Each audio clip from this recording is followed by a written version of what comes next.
Swayambhu Manu, because Swayambhu Manu's one of the daughter was Devahuti, and uh, who got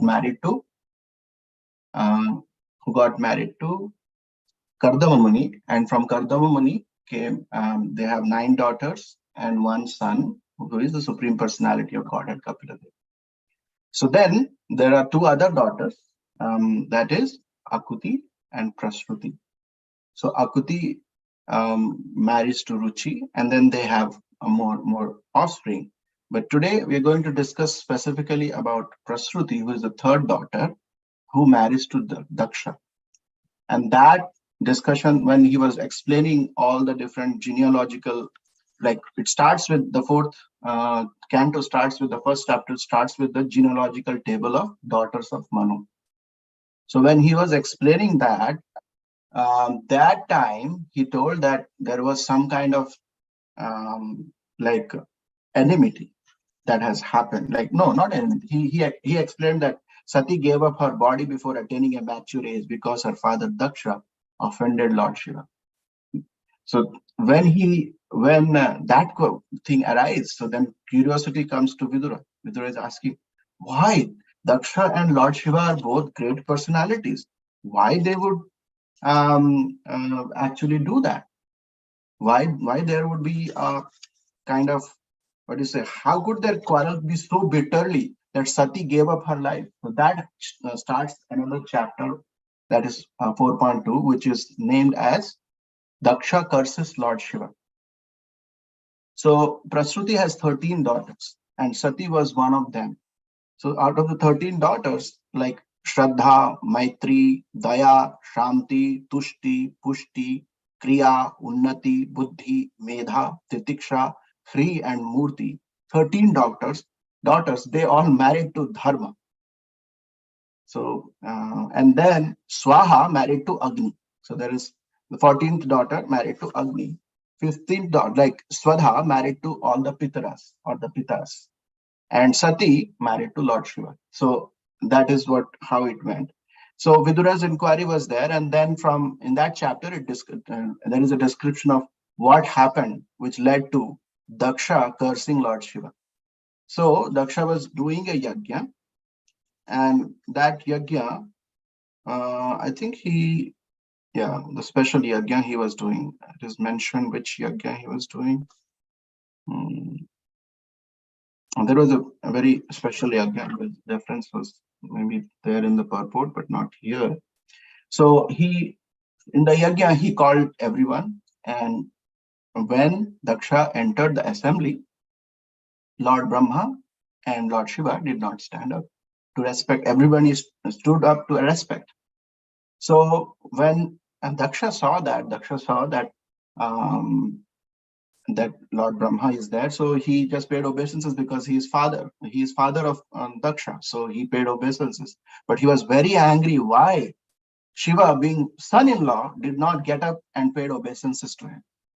So that made him very angry, and he started telling so many started blaspheming Lord Shiva with so many different things, that you are shameless, proud, and all those things he told. And Lord Shiva is like not easily angered in that way. So he was just hearing it. But their Ganas, like Nandi and others, they became very angry. And they cursed Daksha. And there is a curse and counter curse going on. And then what happened? Bhrugu, who was the priest in the assembly for performing yajnas, he counter cursed to Lord Shiva. And when Lord Shiva saw that the things are going out of the way and things, he doesn't want to do so much or Vaishnava Aparad or something happened there. So he silently went from the place. So yajna continued after he went from that place. Somehow that yajna was completed without Lord Shiva. So, but now the 3rd chapter starts with talks between Lord Shiva and Sati. Now, what happened? That Daksha started another sacrifice, and this time this sacrifice was called Vajpaya, and then he started doing Brahaspati Sava, 2 different yajnas. But this time he did not call to Lord Shiva, neither to Sati. his favorite daughter. Like she was the youngest one, so she was one of the favorite daughter, but did not call. So Sati was now very much like she saw that so many of her sisters are going there. All of the demigods are going to attend the sacrifice, and she saw over the Kailash they are all going. She felt like, why I should not go. I should go. I am a daughter. I can go uninvited also. So she gave so many arguments from like 8 to 14 to convince Lord Shiva that he's saying, it is your father-in-law's sacrifice. You can go. You don't have to be invited there. And then I will be able to see my mother, sister, aunts, and other relatives. I'm not able to see them. Now, this verse is a part of the verse where Lord Shiva gives reasons not to go for the sacrifice. He gives many reasons. So one of the reasons is this. And then he also forbids Sati to go into the sacrifice. But Sati had made up her mind, so she had to go. So she goes, and then he mentioned at the end of these verses, he says that if you are going there, it will cause harm. But this particular verse is talking about that if there are good quality, there are so many good qualities in a person, but if one becomes proud, those qualities becomes work counteractively upon him, and then all those qualities are not very helpful. Qualities that is good for a good person or a person with a divine nature, those qualities become for a demonic nature person or person who is filled with pride. It counteracts. It works in a very different way, totally opposite way. So that is what being one of the arguments Lord Shiva is giving not to go to Daksha's sacrifice. So this is what it is. Let's recite. Vidya tapo vitta vapurvaya kulaihi. Vidya tapo vitta vapurvaya kulaihi. Satam gunai shadbhi rasattametaraihi. Satam gunai sadbirasattametaraihi. Smritau hatayam dhrutamana Smritau hatayam pritamanas Sabdhana pashyanti hi dhama bhuyatam. Stabdhana pashyanti hi dhama bhuyasam. One more time. Vidya tapo vitta vapurvaya kulaihi. Vidya tapo vitta vapurvaya kulaihi. Tatam gunai sattametaraihi. Satam gunaihi sadbir asattametaraihi. Smrito hatayam dhrutamana dudrushaha. Smritau hatayam vritamana durdrishaha. Dhana pashyanti hi dhama bhuyasam. Sabdana pashyanti hi dhama bhuyasam. Vidya tapo vitta vapurvaya kulaihi. Vidya tapo vitta vapurvaya kulaihi. Tatam gunaihi sadbhi asattametaraihi.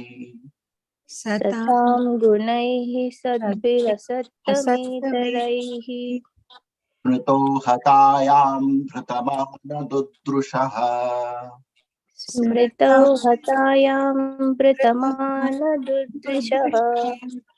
Sabdhana pashyanti hi dhama bhuyasam. Stabdana pashyanti hi dhama bhuyasam. Thank you. Please do some voluntary recitation. Hare Krishna Prabhu.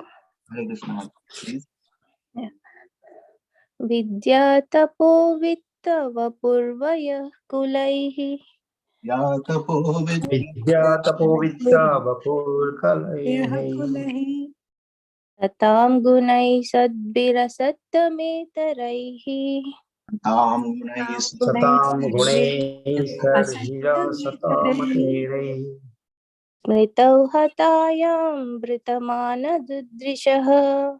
Mritau hatayam मृतमानदुर्साहो स्तब्धा न पश्यन्ति हि धाम भूयसाम् Labdhana तथा न पश्यन्ति धाम भूयसा Beautifully Thank said. you, Prabhu. Hare Krishna. Thank you. Hare Krishna Prabhu, I can try. Yeah.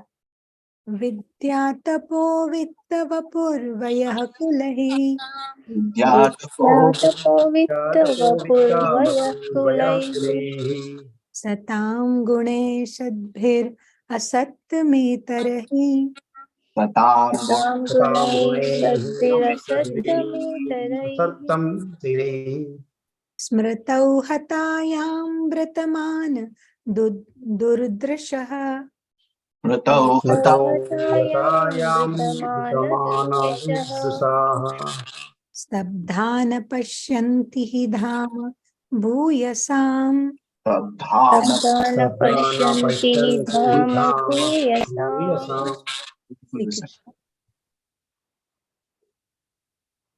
Any other?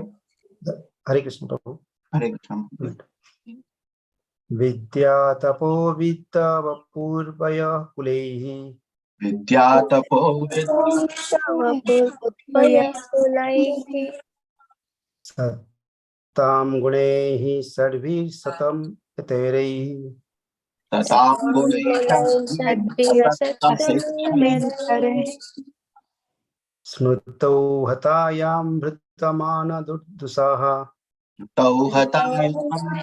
मृतमानदुर्दशः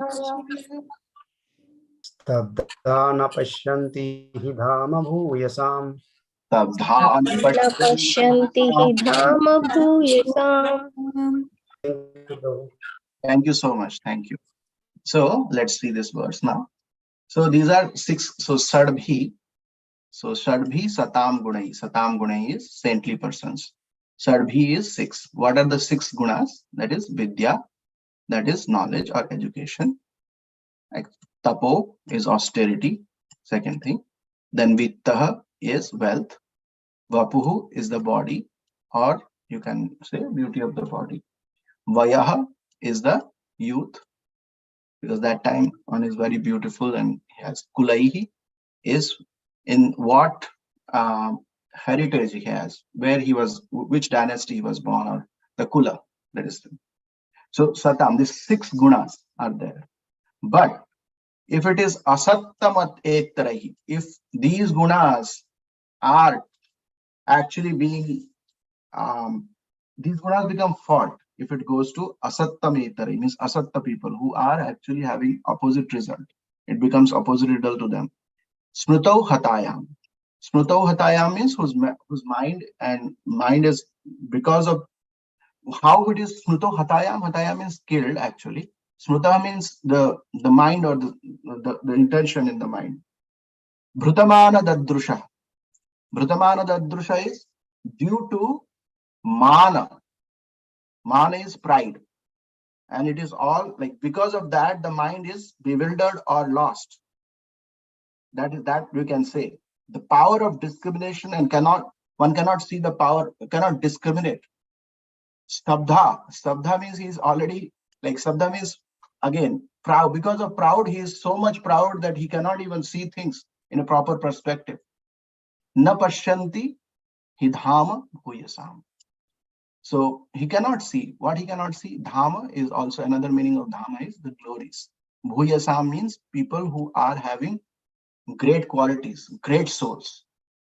So because those six qualities that is good for the Satam, or the saintly persons, people who become, means attached to their own pride, their mind is disturbed and they lose the power of discrimination and cannot see the glories of the great personalities. So Lord Shiva is saying this to Sati to say that it's not good for me to go, or either you to go there, because of these reasons. Because he already have told in the previous yajna when we went, he told so many things about. So because he's very full of pride, so he can again do that. So let's not go. So that, and what is the message for us? We will read in the purport. There's a very beautiful message that Srila Prabhupada gives in the purport. So that we will read that. Let's read the translation.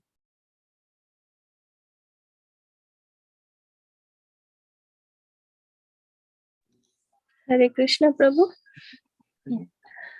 Although the six qualities, education, austerity, wealth, beauty, youth, and heritage, are for the highly elevated, one who is proud of possessing them becomes blind, and thus he loses his good sense and cannot appreciate the glories of great personalities.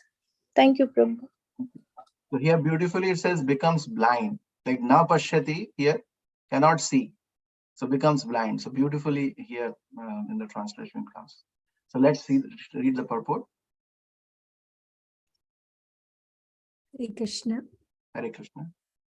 It may be argued that since Daksha was very learned, wealthy, and austere, and had descended from a very exalted heritage, how could he be unnecessarily angry towards another? The answer is that when the qualities of good education, good parentage, beauty, and sufficient wealth are misplaced in a person who is puffed up by all these possessions, they produce a very bad result. Milk is a very nice food, but when milk is touched by an envious serpent, it becomes poisonous. Similarly, material assets such as education, wealth, beauty, and good parentage are undoubtedly nice, but when they decorate persons of a malicious nature, then they act adversely. Another example given by Chanakya Pandit is that a serpent that has a jewel on his head is still fearful because it is a serpent. A serpent by nature is envious of other living entities, even though they may be faultless. When a serpent bites another creature, it is not necessarily because the other creature is at fault. It is the habit of the serpent to bite innocent creatures. Similarly, although Daksha was qualified by many material assets, because he was proud of his possessions and because he was envious, all those qualities were polluted. It is therefore sometimes detrimental for a person advancing in spiritual consciousness or Krishna consciousness to possess such material assets. Kunti Devi, while offering prayers to Krishna, addressed him as Akinchana Gochara, one who is easily approached by those who are bereft of all material acquisitions. Material exhaustion is an advantage for advancement in Krishna consciousness. Although if one is conscious of his material relationship with the Supreme Personality of Godhead, one can utilize one's material assets such as great learning and beauty and exalted ancestry for the service of the Lord. Then such assets become glorious. In other words, unless one is Krishna conscious, all his material possessions are zero. But when this zero is by the side of a Supreme One, it is at once increases in value to 10. Unless situated by the side of the Supreme One, zero is always zero. One may add 100 zeros, but the value will still remain zero. Unless one's material assets are used in Krishna consciousness, they may play havoc and degrade the possessor. Hare Krishna. Hare Krishna. Thank you so much. So beautiful purport, ending in a very nice way. So even Vishwanath Chakravarti Thakur also says the same thing. So Prabhupada already covered that, so we'll not discuss that one, but we'll just discuss what Srila Prabhupada said. Srila Prabhupada ki jai. So here says like Daksha is very learned. Everybody knows, and he is son of Lord Brahma, and he is one of the Prajapatis, a very exalted heritage, wealthy, austere, everything. But Srila Prabhupada says when are misplaced in a person, it got misplaced. Why? Because of the puff, because those whatever the positions they have, one becomes very proud of that, becomes puffed up all those positions. So that produced bad result. And Prabhupada gives two examples.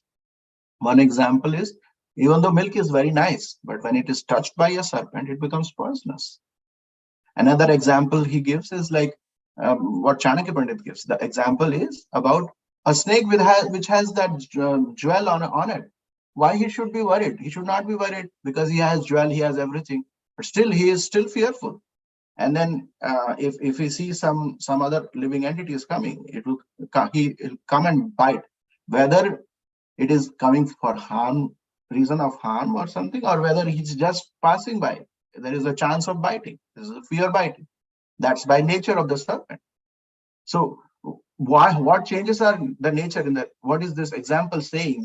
That the qualities within a person changes if there is a lot of pride of those possessions.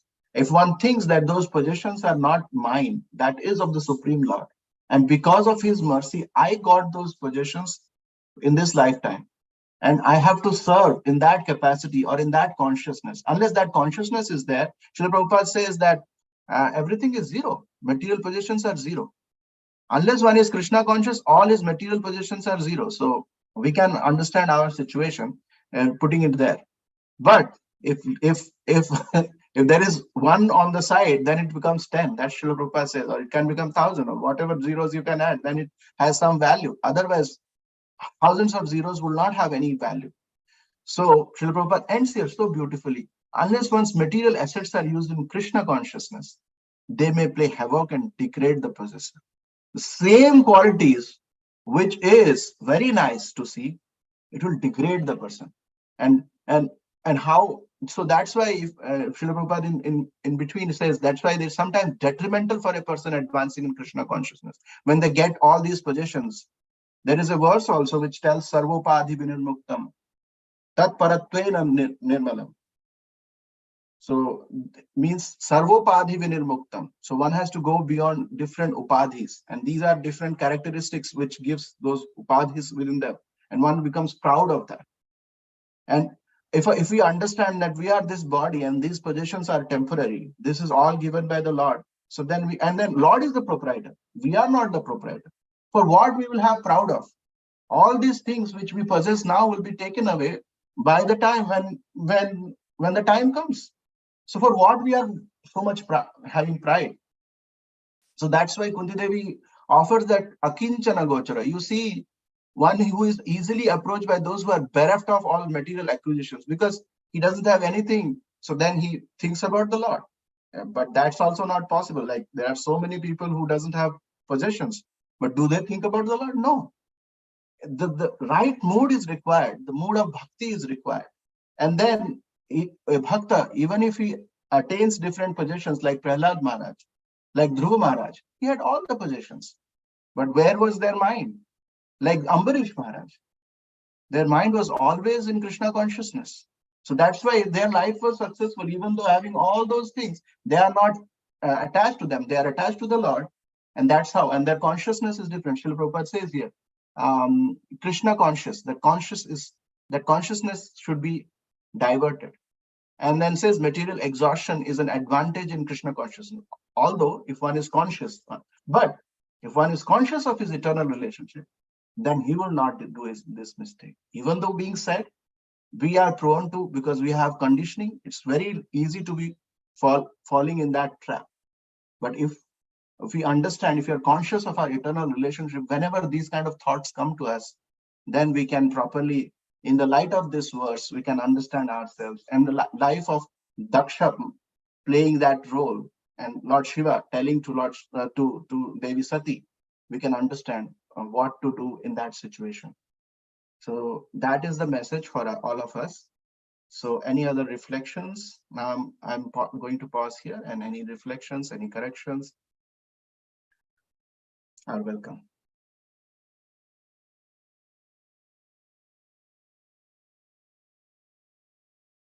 Hare Krishna, Prabhuji. Hare I Krishna. pronounce to you. The example of putting one as Krishna in front of all the qualities was very beautiful, Prabhu. Otherwise, all those qualities are of no use. But when they are used in Krishna's service, it's like putting one in front of Exactly. So beautiful, so beautiful. Yeah. that example was really nice. And Krishna says also in the 10th chapter that he has all the opulences are his like his expression only, which is showing up in all different living entities, even the empowered living entities also. So that is so amazing. Thank you, Mataji. That's nice. Thank you, Prabhu. Hare Krishna. Hare Krishna. Any other thoughts, realizations?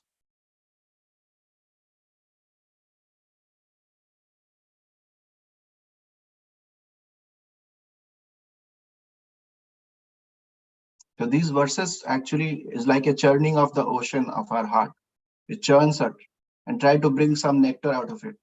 Hopefully nectar, not the, not the poison. But anyway, whatever it is purifying for us. Yes.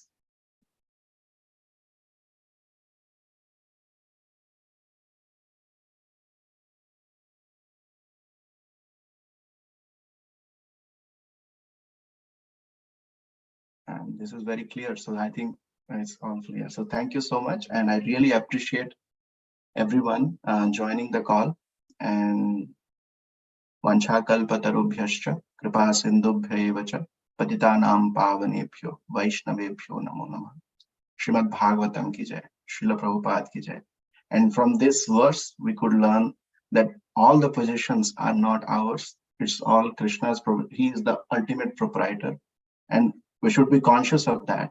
And that one thing that Srila Prabhupada told, and Mataji also emphasized on that, we have to focus on that one, to get that one of the Lord's mercy by serving Guru Maharaj, by serving all the Vaishnavas, and developing all those qualities. Thank you so much. Hari Bol, Hare Krishna.